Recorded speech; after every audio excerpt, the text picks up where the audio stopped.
We're here because free speech is under attack. We're here because people are being convinced that socialism works. We're here because people are being judged guilty until proven innocent. We are fighting back with facts. This is not a safe zone, so buckle up, Buttercup. This is the raw, naked truth.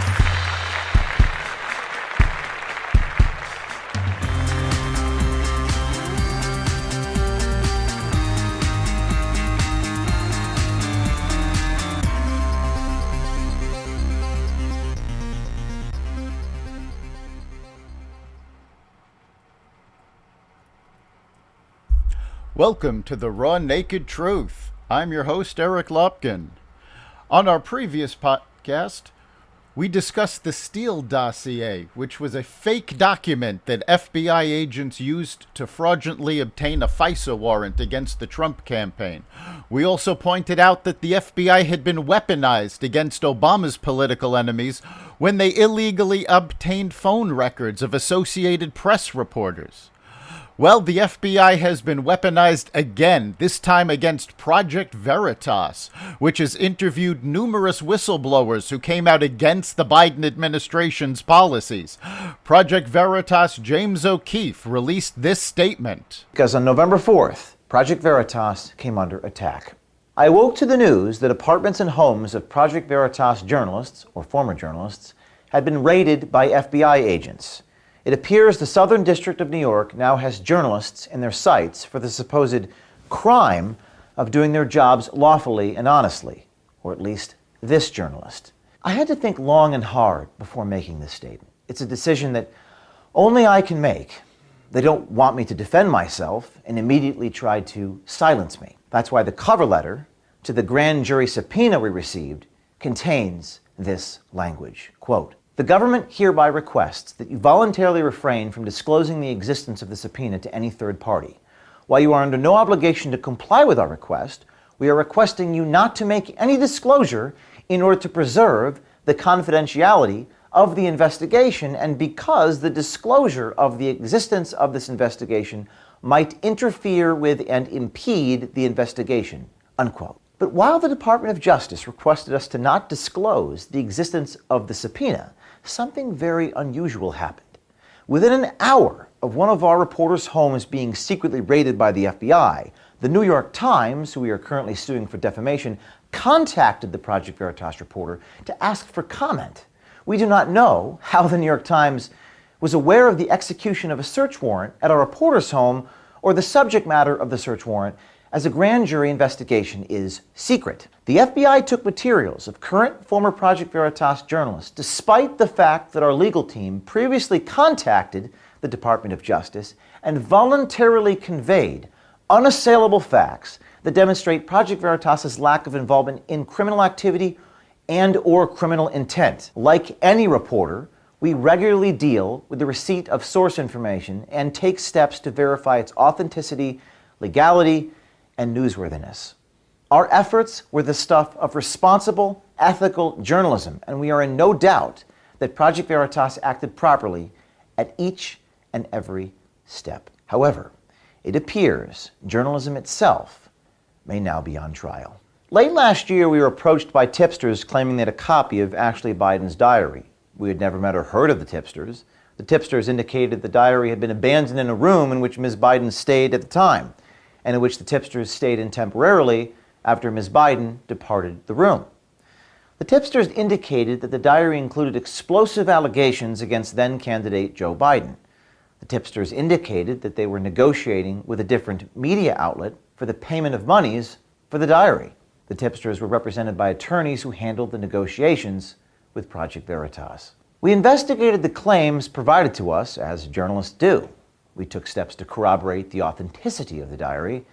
At the end of the day, we made the ethical decision that because, in part, we could not determine if the diary was real, if the diary in fact belonged to Ashley Biden, or if the contents of the diary occurred, we could not publish the diary and any part thereof. We attempted to return the diary to an attorney representing Ms. Biden, but that attorney refused to authenticate it. Project Veritas gave the diary to law enforcement to ensure it could be returned to its rightful owner. We never published it.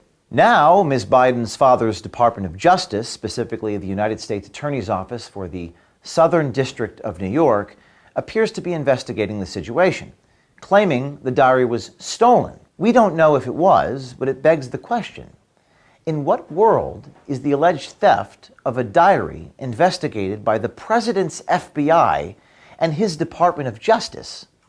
A diary. This federal investigation smacks of politics. Project Veritas never threatened or engaged in any illegal conduct. Should the Southern District of New York try to take away our First Amendment rights and uncover and publish newsworthy stories without government intimidation, be assured Project Veritas will not back down. Nothing stops at Project Veritas. Let me be clear. Our mission is to serve the public's right to know by illuminating, revealing, exposing information others wish to hide for the wrong reasons. To quote Lord Acton, we believe everything kept in secret degenerates. We don't mislead or conceal. We investigate facts and potential newsworthy information. Sometimes, as was the case here, after we investigate, we decide not to publish a news story. But Project Veritas will run from nothing, and we will hide from nothing. We exist for the very purpose of discovering and revealing the truth, and hope to make the world a more transparent place. Now, this is not the first time we've been attacked, and it will not be the last. We know why. We've investigated powerful people, and in many ways, we are the very tip of the spear. But we never break the law. In fact, one of our ethical rules is to act as if there are 12 jurors on our shoulders all the time. And that truth, and the truth, will vindicate us. When the FBI in the Southern District of New York seize reporters' notebooks, it is not just an attack on Project Veritas. It is an attack on every American and our sacred right to free speech and a free press. The First Amendment is first for a reason. It guarantees all the other rights that follow, because it's all about accountability. Without accountability, freedom itself is an illusion. So the great question is this an indicator in the direction that America is going? We've gone far beyond the point of partisan politics in this country. They ask us to focus on our divisions. They don't ask us to focus on the things which unite us. What unites us is so much more powerful than what divides us. The First Amendment doesn't just matter to people on one side, it matters to people on all sides. That is why I'm calling on all Americans, and especially all journalists, to stand with us for the right to free speech and the free press, and to send a message that the politics of fear will not prevail in the United States of America. Now, we don't know if the Ashley Biden diary is real. A conservative website reported on the contents of the diary a while back. The diary contained allegations of incestuous behavior on the part of Joe Biden. We stress that the diary has not been authenticated and could be fake. However, the fact that the FBI is going after the stolen diary does lend credence to its claims. Project Veritas attempted to turn the diary over to Biden's lawyers, and they refused. Project Veritas acted in good faith, did not report on the contents because they could not be verified, and had the FBI raid the homes of their reporters. This is a clear weaponization of government agencies. Additionally, the FBI apparently leaked the subpoena to the New York Times, which is illegal behavior on the part of the FBI and highly suspect given that the New York Times is involved in a lawsuit against Project Veritas.